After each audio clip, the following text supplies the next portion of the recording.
올해는 저와 함께 하는 수요 예배 시간에 데살로니가 전서를 계속 보고 있습니다. 오늘이 그 마지막 시간이 되겠습니다. 바울이 그토록 아끼고 너희가 참 잘하고 있다 칭찬도 많이 했고 예쁨도 많이 받은 우리 데살로니가의 초신자들이 그리스도의 장성한 분량에 이르기까지 어떠한 면을 그렇게 주의해야 하는가, 어떠한 면에 더 신경 써서 나아가야 하는가, 이 많은 내용이 있는데요. 저와 함께 빠른 속도로 알아보도록 하겠습니다. 네, 먼저 16절부터 18절까지의 말씀, 우리가 매우 잘 아는 본문입니다. 이미 암송하신 분들도 많이 있을 것 같습니다. 항상 기뻐하라, 쉬지 말고 기도하라, 범사에 감사하라. 우리 항상 기뻐하라 라는 말은 감정적으로 매 순간 들떠 있으라는 말은 아닙니다. 정적인 사람에게 시도 때도 없이 기쁨을 잘 표현하는 활발한 성격으로 기질을 바꾸라는 말씀으로 보기도 매우 어렵습니다. 항상 기뻐하라는 것은 항상 주 안에서 기뻐하라라는 말로 우리가 해석을 잘 해야 합니다. 주 안에 있으면 이전과 시야가 완전히 바뀌는 것이죠. 어떤 상황에 있든지 하나님께서 선한 일을 하실 것을 바라보며 신뢰하며 기뻐하고 즐거워할 수 있게 됩니다. 대표적인 예시가 하박국입니다. 하박국을 잘 읽어보신 분들은 알겠지만 1장에 하박국이 불만이 있어서 하나님께 기도하는 것으로 하박국이 시작됩니다. 세상을 왜 그렇게 불의한 사람들이 많은지, 하나님께서 왜 그런 사람들을 냅두시는지 도저히 나는 이거를 이해할 수 없다 하면서 시작을 하지요. 하박국의 시선으로 봤을 때는 세상에서 기뻐할 일이 없는 겁니다. 그러나 하나님께서 본인의 뜻을 알려주십니다. 장차 불의한 자를 심판하시고 의인은 믿음으로 말미암아 살리라 라는 말씀을 들려주시죠. 점차 하나님의 의중을 잘 파악하게 된 하박국은 다음과 같이 고백하게 됩니다. 우리 하박국 3장 17절 18절 읽어보겠습니다. 비록 무화과 나무가 무성하지 못하며 포도나무에 열매가 없으며 감람나무에 소출이 없으며 밭에 먹을 것이 없으며 우리의 양이 없으며 외양간에 소가 없을지라도 나는 여호와로 말미암아 즐거워하며 나의 구원의 하나님으로 말미암아 기뻐하리로다. 아멘. 다른 것들이 다 없어도 상황이 딱히 그렇게 변한 것들이 없어도 나는 기뻐할 건데 무슨 이유 단 하나 때문에 기뻐할 수 있느냐? 하나님만 있으면 기뻐하고 즐거워할 수 있다는 것입니다. 주 안에서 기뻐하라란 이런 것이죠. 하나님께서 베푸실 구원과 심판이 있기에 나는 그것을 신뢰하기에 기뻐할 수 있는 것입니다. 내가 그때 가서 분명한 마음의 보상을 받을 수 있으리라 확신하니까 마음의 위안이 되는 것입니다. 로또 1등에 당첨돼서 당첨금을 수령하러 가는 사람은 그 은행으로 가는 길에 새가 날라와서 옷에 똥을 좀 싸고 간다고 해도 그렇게 화가 안 날 겁니다. 왜냐하면 조금만 있으면 보장된 막대한 행복을 누릴 수 있을 거라고 상상하기 때문이죠. 성도들도 주 안에 약속된 구원, 약속된 승리를 바라보며 기쁘게 살아갈 수 있는 것입니다. 우리 그 다음으로 쉬지 말고 기도하라 라는 말은 정말로 하루 24시간 내내 기도해야 한다 라는 말씀으로 보기는 어렵습니다. 오히려 기도하다가 중간에 실망해가지고 그 기도를 멈추지 말고 계속 그 기도 제목을 붙잡고 기도하여야 된다라는 말씀으로 보아야 합니다. 누가복음 18장에 보면 예수님께서 항상 기도하고 낙심하지 말아야 할 이유에 대해서 설명해 주십니다. 어떤 불의한 재판관이 있었는데 과부가 찾아와가지고 이 힘없는 과부가 계속 자기의 억울함을 아뢰는 겁니다. 불의한 재판관이면서도 자꾸만 찾아와서 나를 귀찮게 하니까, 나를 번거롭게 하니까 나중엔 그 원한을 풀어줍니다. 불의한 재판장조차도 자신을 자주 찾는 이들의 소원을 들어주거든 하물며 하나님이 자신이 택한 자들이 밤낮 부르짖는 원한을 풀어주시겠다고 하시죠. 예수님께서는 오래 참으시지 않고 속히 원한을 풀어주시겠다는 약속을 분명히 여기서 해주십니다. 쉬지 말고 기도하라라는 것은 기도를 조금 하다가 안 되는 것 같네 하고 중간에 금방 실망하고 포기하지 말라는 교훈입니다. 우리를 택하신 하나님이 들으시고 결코 응답하시기를 오래 기다리게 하시지 않을 것이기 때문입니다. 네, 그리고 세 번째로 범사에 감사하라라는 말은 무슨 일이 벌어져도 그냥 바보처럼 해볼래 하고 다 좋아요 하고 예스맨으로 살아라, 그런 말은 아니겠지요. 범사에 감사하라는 것은 하나님 자신만으로 감사하라는 것입니다. 우리 시편 102편 2절 말씀, 103편 2절 말씀, 유명한 말씀인데요. 같이 한번 읽어보도록 하겠습니다. 내 영혼아 여호와를 송축하며 그의 모든 은택을 잊지 말지어다. 아멘.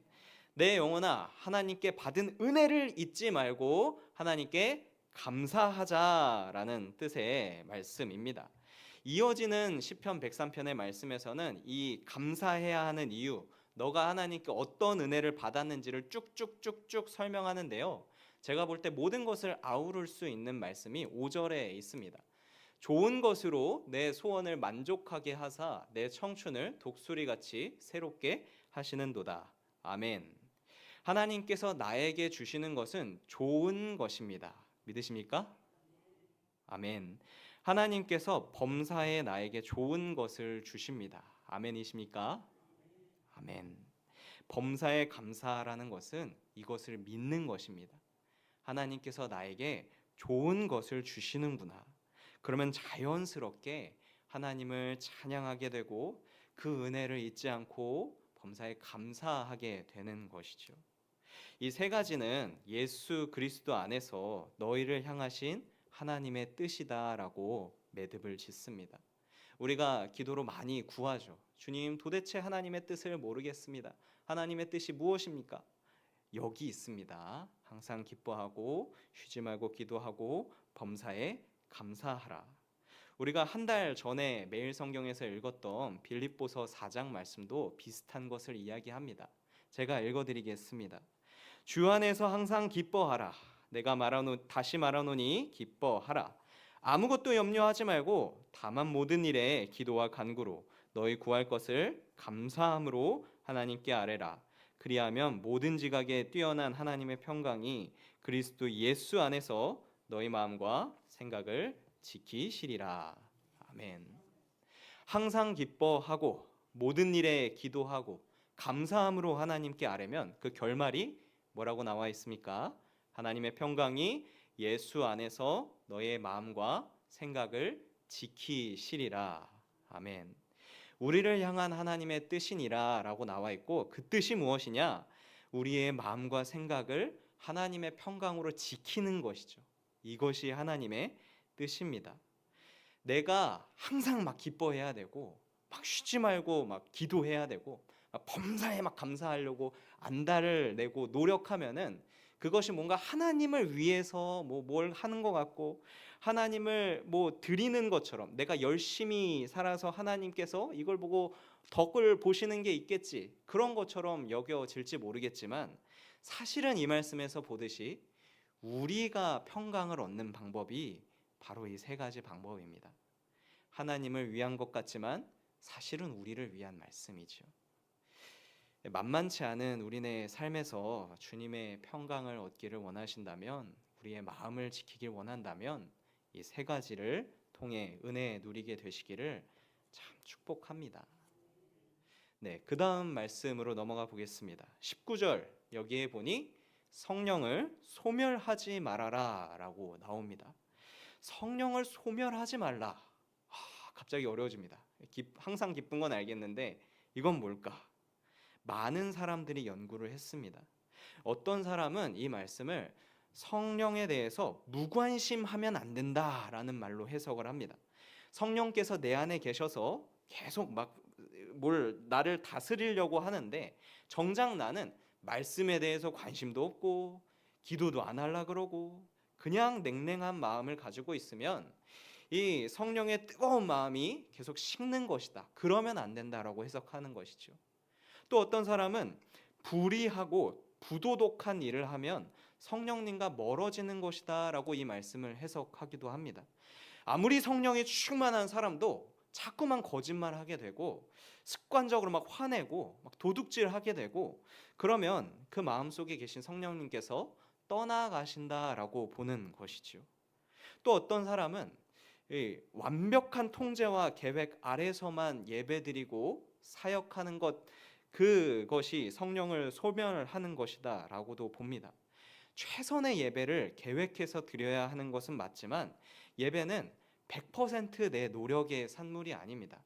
내가 보기에 좋은 대로 이러저러한 계획을 세우면서 나가다가도 마음에 성령께서 팍 감동을 주실 때가 있습니다.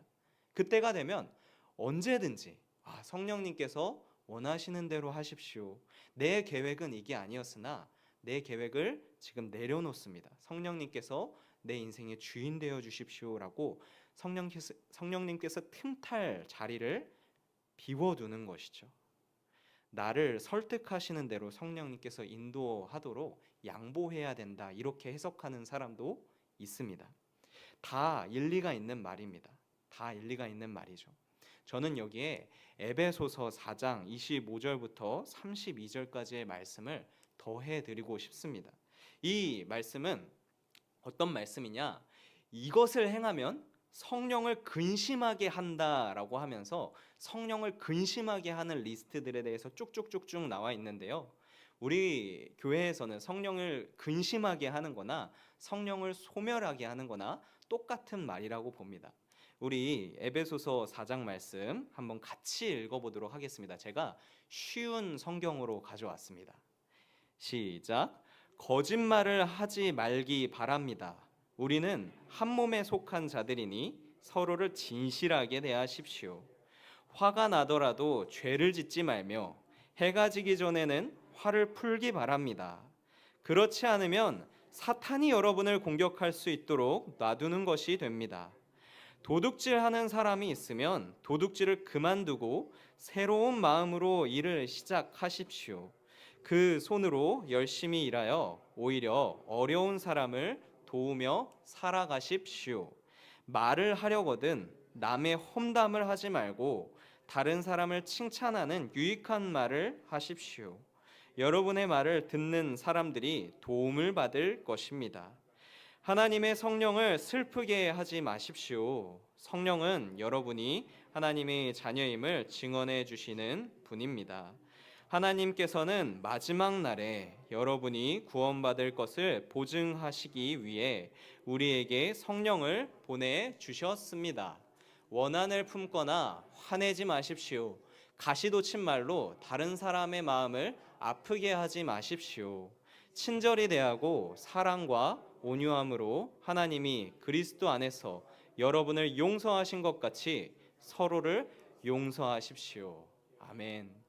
우리 하나하나 다 설명할 말이 많지만 밑줄 치시고 집에 가서 한 번 더 묵상해 보시면 좋겠습니다. 이런 것들이 다 성령을 근심케 하고 성령을 소멸하게 하는 행위입니다. 이 순모임에서 각자 나는 이런 인생을 살았어 라고 나눌 때 요 몇몇 부분에서 굉장히 열심을 내시고 계신 분들이 있습니다. 사연을 듣다 보면 저분은 저기에서 저렇게 참 어떻게든 선한 삶을 살려고 몸부림치고 계시는구나, 뜨겁게 느껴질 때가 있습니다. 성령을 존중하고 성령을 기쁘게 하고 성령을 인정하는 삶을 살고 계신 것이죠. 그런 성도님들 정말 수고하고 계시고 성경도 칭찬하는 일에 더욱 앞으로도 매진하시기 바랍니다. 우리 20절에선 또 무슨 말씀을 하느냐?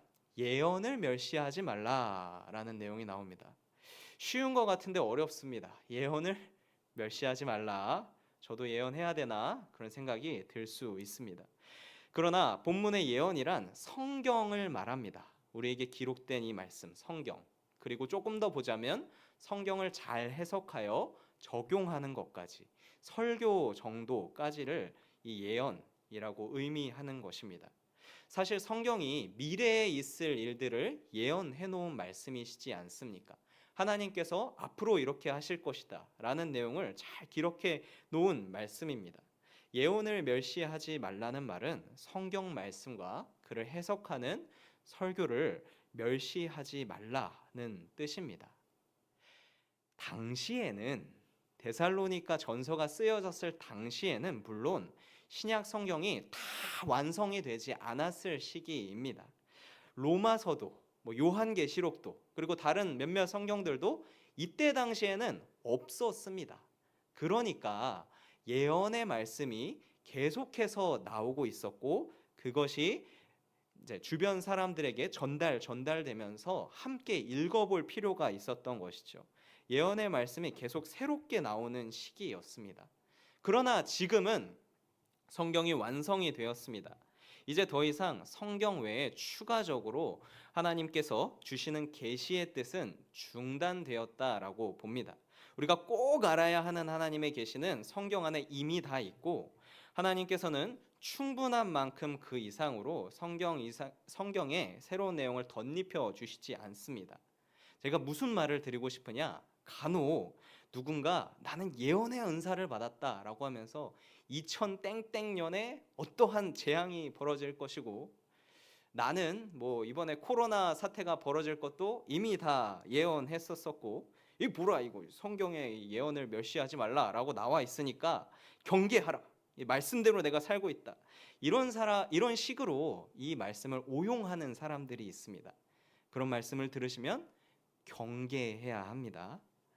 본문에 예언을 멸시하지 말라는 것은 우리가 갖고 있는 이 성경 말씀과 이 성경 말씀을 해석하는 적용하는 설교를 무시하지 말라라는 것이지 개인이 보았다는 환상이나 은밀하게 받았다는 계시가 그게 이 예언이 아닙니다. 주의하셔야 합니다. 높아심에 조금 설명이 길어졌는데요. 잘 분별하실 줄 알고 넘어가겠습니다. 네, 그 다음 말씀 21절 범사에 헤아려 좋은 것을 취하고 22절 악은 어떤 모양이라도 버려라. 범사에 헤아리라는 말은 제가 방금 얘기했던 분별하라라는 말씀입니다.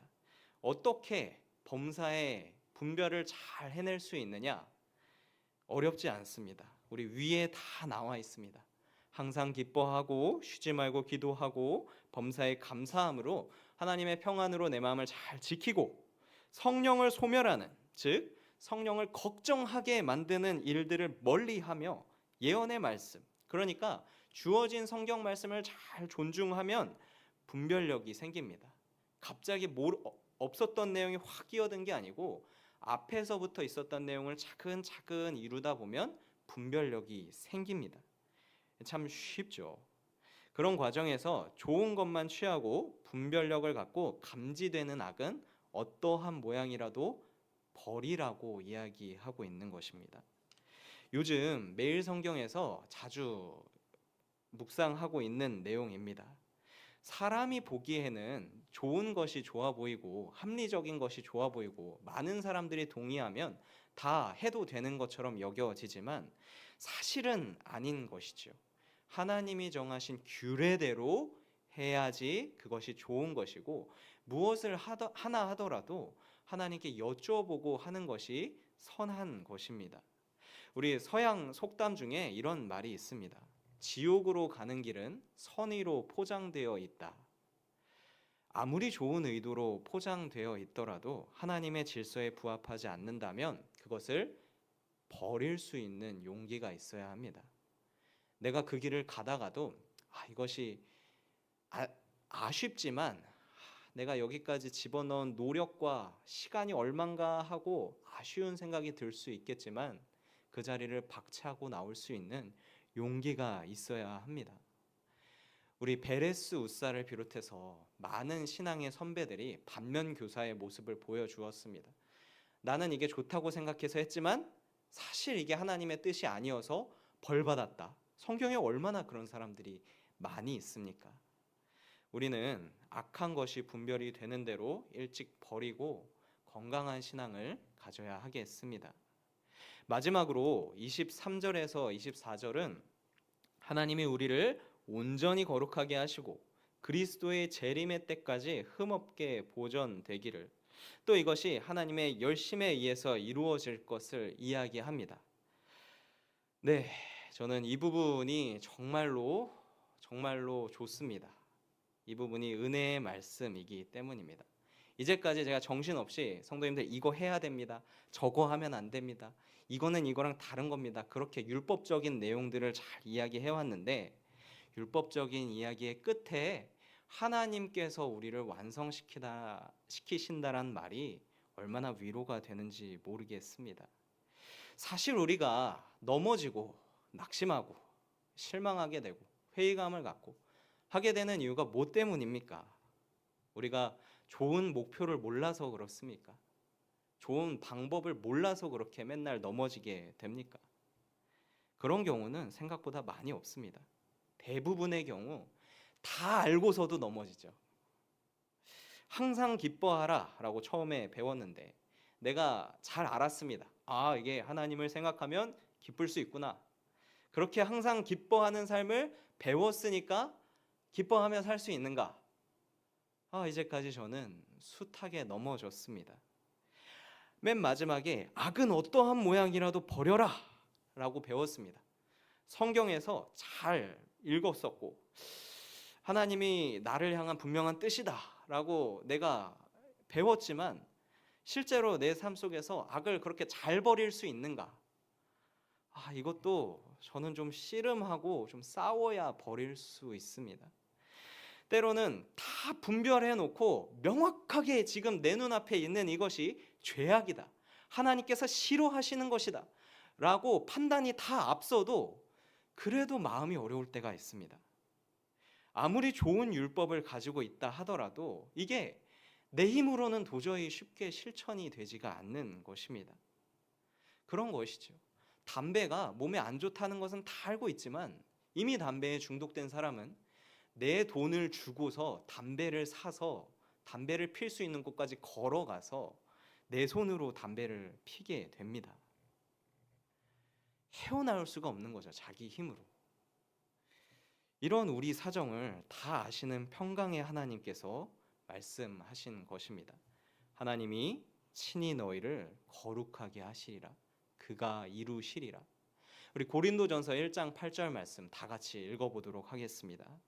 주께서 너희를 우리 주 예수 그리스도의 날에 책망할 것이 없는 자로 끝까지 견고하게 하시리라. 아멘. 주께서 너희를 책망할 것이 없는 자로 끝까지 견고하게 하시리라. 아멘. 우리 안에서 선한 일을 시작하시니가 그것을 완성시키실 줄로 믿습니다. 왜냐하면 하나님은 약속하신 것을 신실하게 지켜가시는 분이시기 때문입니다. 우리 지난번 데살로니가전서 5장 뒷부분 설교부터 오늘까지 많은 권면을 보았습니다. 이럴 땐 이렇게 해야 된다, 저럴 땐 저렇게 하면 안 된다, 하나님을 따라서 거룩하게 사는 방법을 많이 가르쳐 주었습니다. 하나님께서는 방법만 가르쳐 주시는 게 아니라 그에 대한 책임도 본인이 지시는 분이시죠. 나를 거룩하게 회복시킬 하나님의 역사를 기대하며 기뻐합시다. 나는 그 능력이 없었지만 나를 하나님께서 온전케 하사 나는 그 길이 아직도 버겁고 많이 비틀거리면서 나아가야겠구나 근심이 가득하지만 그래도 마침내 하나님께서 나를 완성시키시리라, 나를 이 말씀에 순종시키게끔 성숙시키시리라, 이 하나님께 감사하며 우리 나아가도록 하겠습니다. 우리 주신 은혜를 묵상하며 같이 기도하기를 원합니다.